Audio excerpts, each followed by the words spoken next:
Yeah!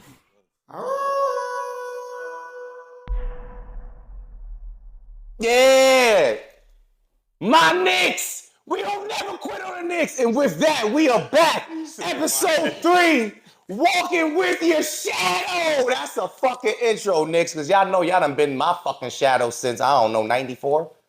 Bro, they ain't been good in like Shut it up. Don't talk about it. years. Don't say that shit. How dare you? Where are you from? I don't know this, man. I don't even know how we got here. What are you doing? Don't do that. We don't badmouth the Knicks, bro. Hey. Everything they do, badmouths them. Everything they do shits on themselves. We don't need to shit on them. They shit on themselves. Speakers of truth. We don't fucking observe that shit, man. We choose delusion. We choose delusion for the Knicks. We choose to ignore. Now, why is that relevant? Because today's episode is Walking with Your Shadow. Can't get away from it. You can't get away from it. The shadow is in and of itself is you.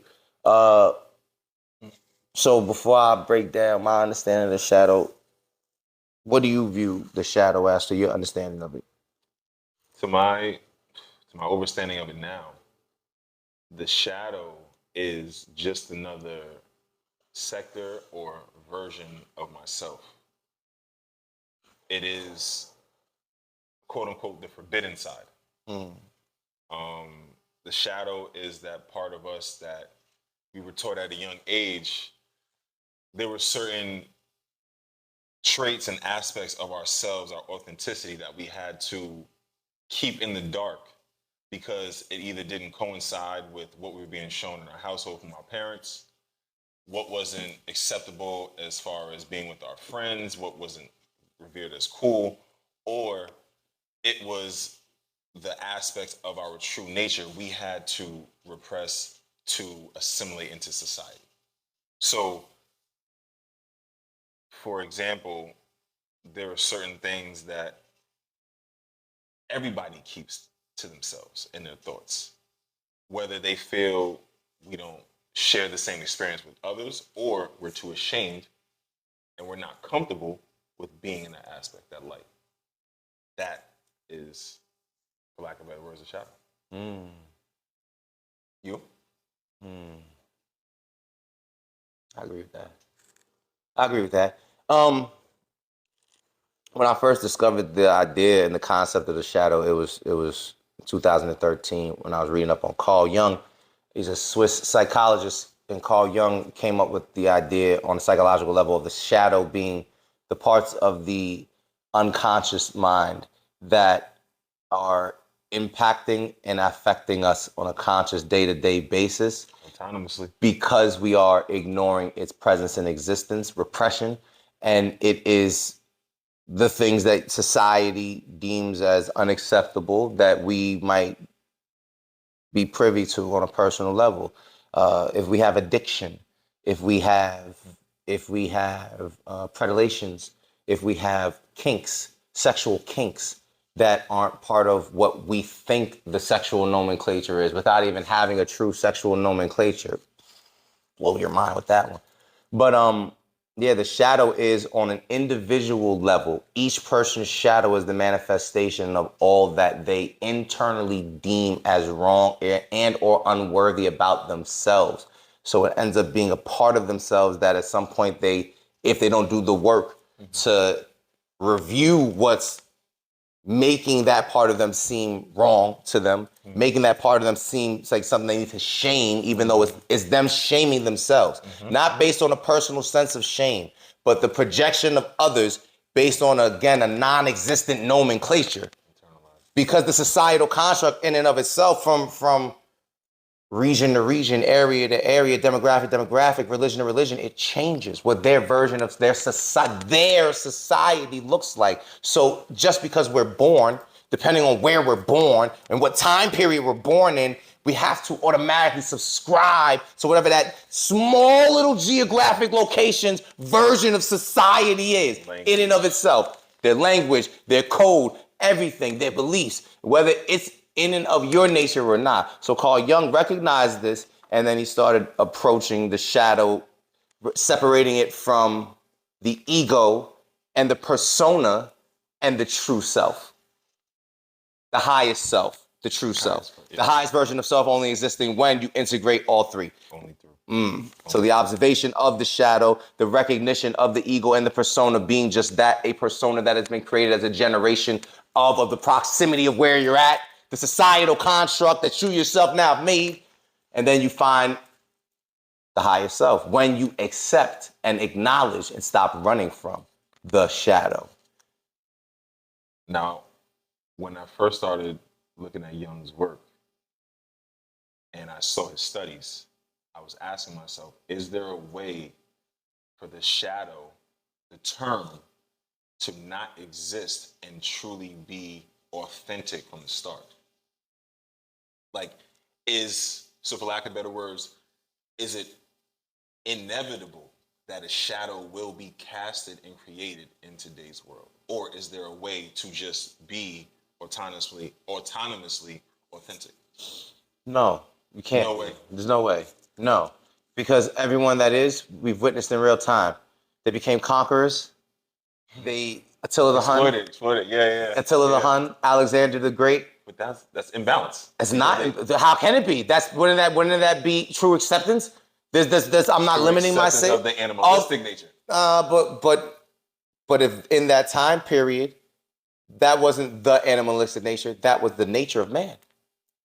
As a whole, you're talking about a time period where the world was being discovered. There wasn't the lines were yet to have been drawn on the map. But there were things also that were held in regard as not deemed for whatever society they had. Because there were certain things, there were still crimes. There were still things that were looked upon as. Of course, but the only reason you had crimes is because someone had already used force to take power.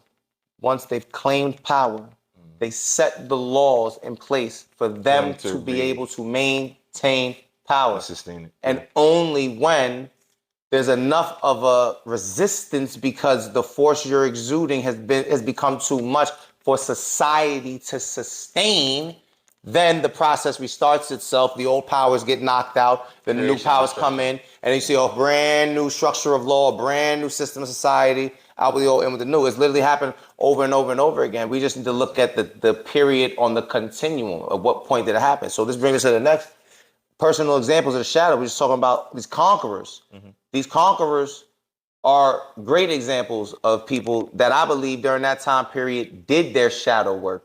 And that's why they were able to exist at the level that they did. I believe in that time period, true integration of the shadow would have looked like that. Okay, so we have criminals. We have, quote unquote, criminals. We have people who lean towards the monstrous side of humanity. Those are unaccepted. Those who lean into crime because they have repressed anything that feels like love, anything that feels like sensitivity. They're leaning more on that side of the spectrum because they've chosen not to embrace or feel that they don't have the capacity to exude those type of qualities. Is that fair to say?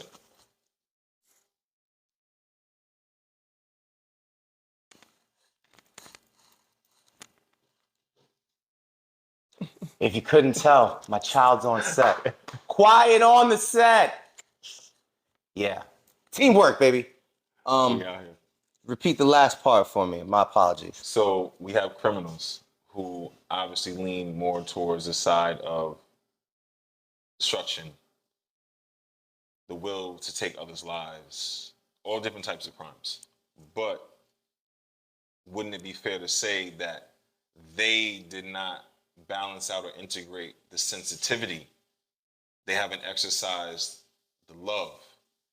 That part of them is now the shadow, and they've leaned or been polarized more into the forbidden side as opposed to the quote unquote righteous side, is how they refer to the light.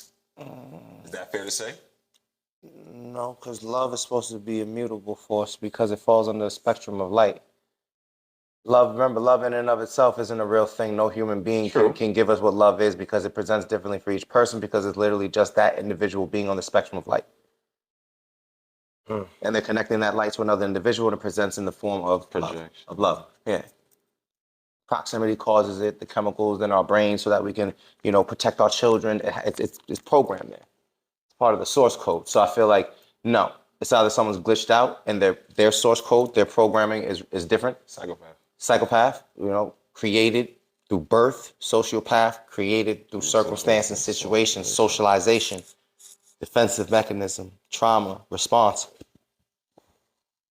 So I think if we're looking at people like myself, when I was living purely as a criminal, everything I was doing was reflective of what is the quote unquote criminal's lifestyle, how I'm gonna get money, if there's a threat to my money, how I'm gonna handle it. If there's an issue with my personal being, there's no talking, like there's a certain, like it's all criminal activity, like beating niggas up, jumping niggas, all type of dumb shit. Cause that's what I was taught. Just handle it, get it done. So, not by the women, mind you, not by the women. The women ain't teach me none of that. That was all the men, cause they is slow. Defiably slow. But yeah, my version of the shadow was not the criminal. That was my ego and persona. The shadow during that period was the version of me that I couldn't tell my family about, but told my family about on a family trip when I saw my cousin cry for the first time in my life. Where I told him, you don't even fucking know me. You talking about all this gangbanging shit, all shit I'm doing. You don't even know I've been sniffing coke for years. I've been shrinking my fucking mind. I'm trying to get my fucking mind together. I almost blew my fucking brains out. You don't know me. So as you talking to this character that you accepted, you don't even know who the fuck I am. Reality kicked in. Yeah, I mean, so when the reality kicked in for me to observe myself and recognize the difference between when I read about Young, 2013 is when I restudied Young. Correction, first time I read Young's work was in prison in 2012, but I didn't grasp it properly. So when I went and took the psychology class in 2013 and reapproached Young, I was able to grasp it. So through observation, through hindsight being 2020, I saw the character, my ego, and then the amalgamation of all of that became who I am in real time. Because I don't have to respond with dummy shit because other slow motherfuckers that taught me only had those faculties to respond with. They didn't have the faculty to have the advanced conversation, to self-observe in real time, to not let their ego and persona rule them so that they could be of the greater good for themselves and their supposed tribe. So I had to observe and accept there was a truth to what Young said. There's a difference between the shadow, the ego / persona, and then the higher self that can only exist if and when you observe all, honestly, unabashedly, unabatedly. Because the ego and the persona is only created through the repression of the shadow. Because you can't be yourself from day one. So no one ever gets to be themselves because there's always someone imposing a rule, some form of how you need to be from the inception of this reality. I'm putting the attachment over the authentic. Oh, we're dead? So that goes back to how addictions are built. Because I'm now choosing to repress the authentic nature of myself as a child because I have an attachment to my parents' love. So any type of emotion I'm feeling at the moment, just based on the event that is going on, I'm told not to cry because good boys don't cry. They abide by this rule. And then I grow up thinking that, well, if I keep my tears inside, I can still keep that love from my parents. So now I'm internalizing and I'm repressing my authentic nature to now grow up and I find addictions in drugs, sex, money, alcohol. Not because of the actual abstract substance, but because that substance is giving me a feeling that I was longing for and I repressed. So, like you were saying, you conform to fit in environments that you were too vast for. And in that, you internalized, you built your shadow. And at the moments where you felt you could no longer carry that repression, that's when it spews out. Because anything that we deny does not disappear. It just keeps growing and growing and growing. Until it consumes you.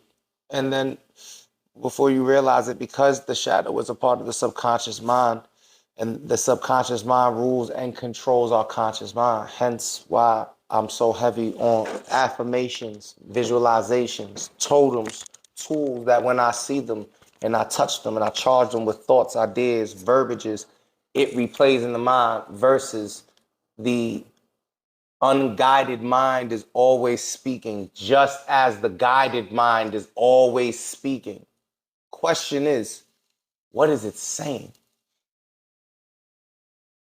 We forget we have that control because it is a muscle that we need to exercise. And this is what takes us into why integrating the shadow is necessary to even align yourself with what could be seen or deemed as your higher version of self. The integration of the shadow being the honest observation of what your shadow is, and then not having that paralyzing fear that if someone knows about, like it's like that thought kills you, it controls you. Because the shadow is not a monster to be feared. It is a beast to be revered.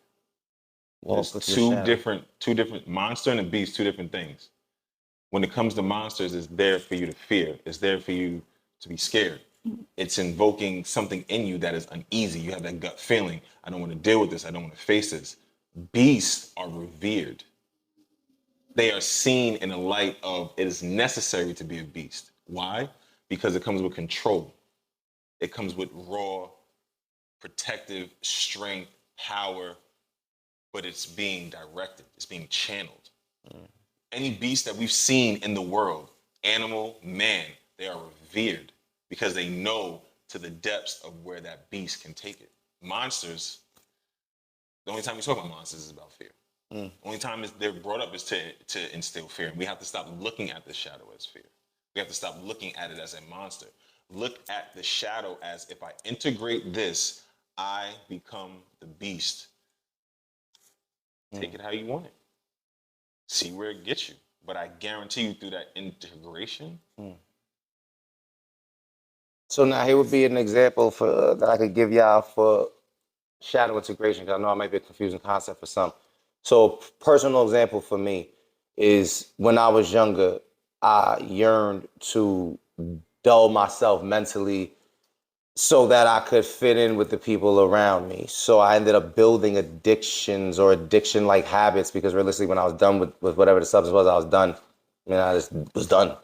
Never had to go to inpatient, thankfully. Never had those types of issues. But it doesn't mean that I didn't destroy, in a sense, chapters and chunks of time based on the version of self that could have existed if I would have been willing to not subsist, believing that it's all I deserved.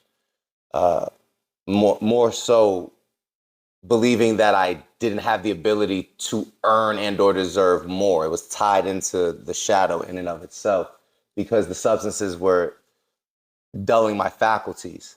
And then I was unable to have the inner dialogue the way I needed to. The negative feedback loop took root versus the positive feedback loop. So an example of the replacement, the integration of shadow, was I didn't deny that I have a very strong personality in whatever I choose to do. Some people call it addictive, but I don't believe it's addictive if, again, whenever I'm done, I switch gears or whatever. Pivot, it's called pivoting. I pivot at any moment. I play sports. So I'm on my toes. I'm going to pivot.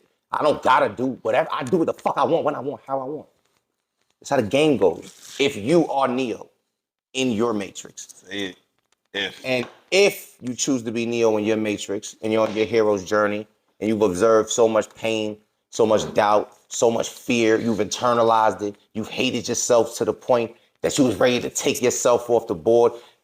When you integrate the shadows, when you can have those conversations, say that shit proudly and boldly, because it's a fucking fact that that moment in time existed. And I observed that that lesser version of self was needed for this version to stand strong now. Integration of the shadow. That's the example. Tools of observation that I could offer some of y'all. Directly call Young, Google the motherfucker, do your homework, do your work. I ain't here to do the work for you. I did my work and I'm just sharing what I've done. There's so much more work to be done. Hence why he shared more information with me than anybody else on the planet right now. Anybody for the past 3 years at least straight.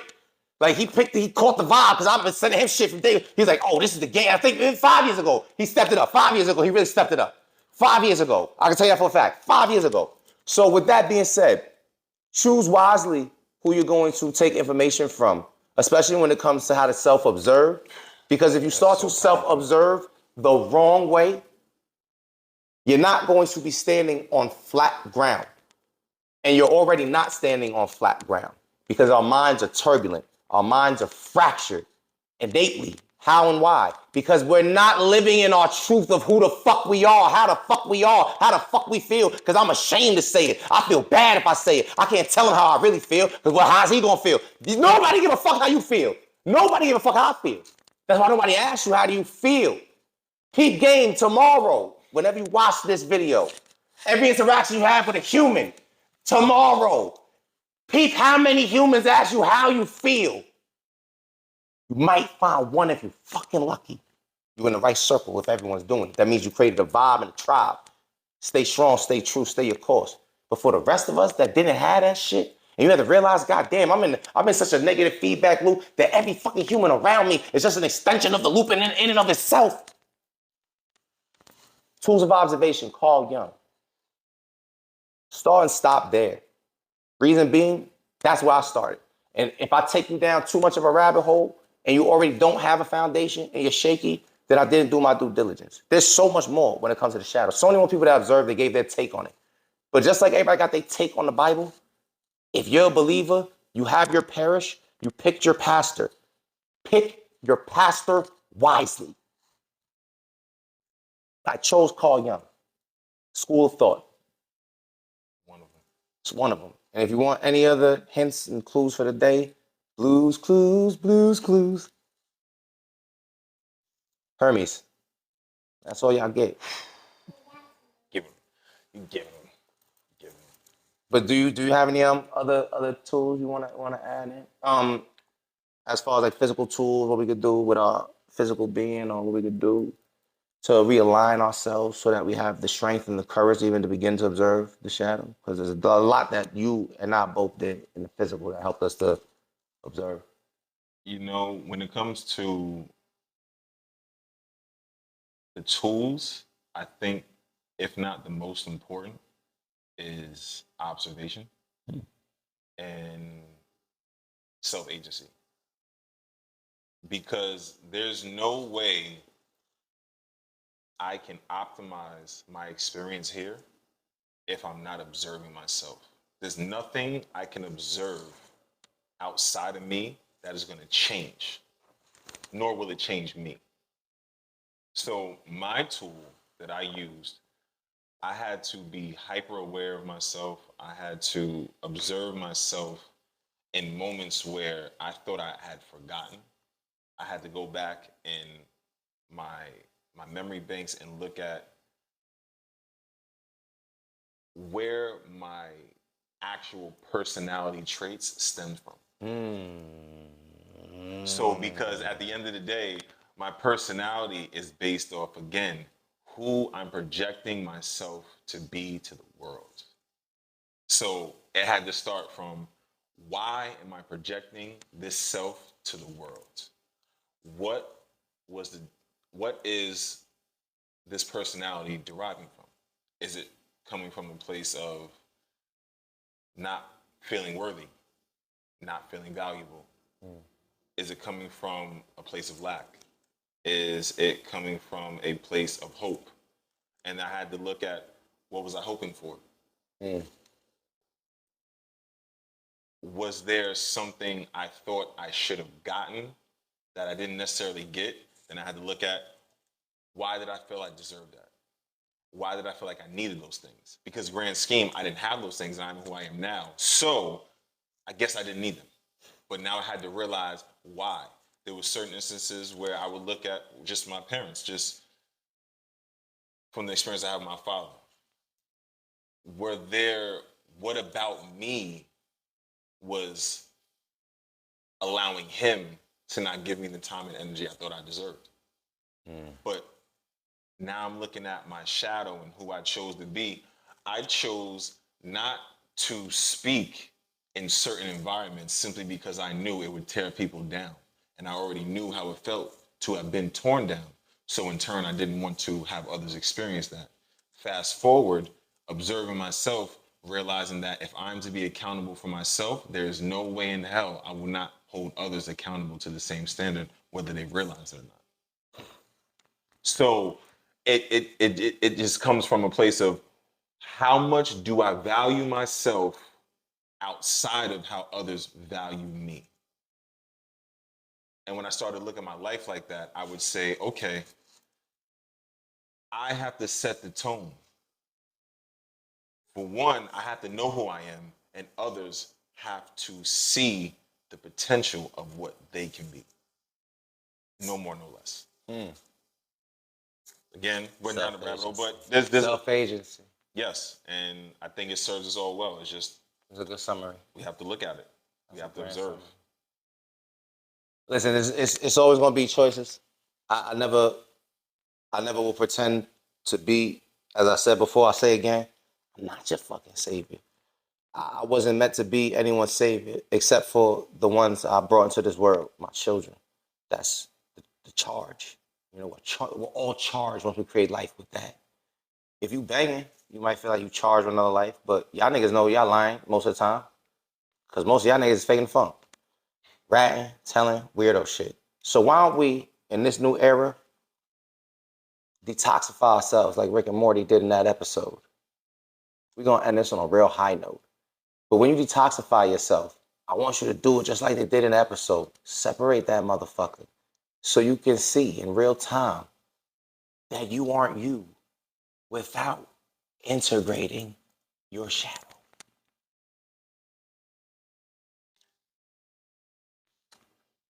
For those who are aware of the Bible, are aware of the parables, the allegories, no, we're not preaching Christianity or any other religion. It's just a story that I find it really valuable to what we're talking about. And it's the story of Adam and Eve. Now, whether we believe that they're actually true people, whether that actually happened, but if you look at what Adam and Eve did, metaphorically, they ate from the what tree? Tree of knowledge. Yes. And what did they eat? The forbidden fruit. So, which was knowledge. So again, we can look at, I used to look at them at that story and say, well, damn, they fucked all humanity. Like they like everything that is occurring now in this day and time is because of them, because they did what they wasn't supposed to do. But now I see it, I understand it. They were Neo. They literally, instead of resting in the place of divinity and trust and feeling, they chose to know. They chose to go and grasp a concept and make sense of things for whatever reason by eating the forbidden fruit. The forbidden side. Instead of resting in the righteous, the light, you went and chose the forbidden side. The shadow. But what I'm seeing now is eating that fruit is just the opportunity of integration. On God. No more, no less. You already are in the space of trust and unity. If you care to know, now you have knowledge of the shadow self. Integrate, take the opportunity, and be the best version of you. The only version of you that is worth your energy. Yeah. Ashe. Ashe. Alpha Ausar. We here. KYD motherfucking Works. Rise of the Laws. Subscribe, like, comment. Stop acting like you're not watching this, son. We see you. I see you. I got the analytics. And the fact that you ain't subscribed yet, it's bothersome. But I still love your soul, because you're my reflection. And I ain't subscribed to a whole lot of motherfuckers I was watching for like at least 7 years. So shadow work. I need y'all to not treat me the way I treated them. And let's elevate, gang. Do the shadow work, rise of the lost. I'll see y'all on the next one. I appreciate you. Peace. Peace.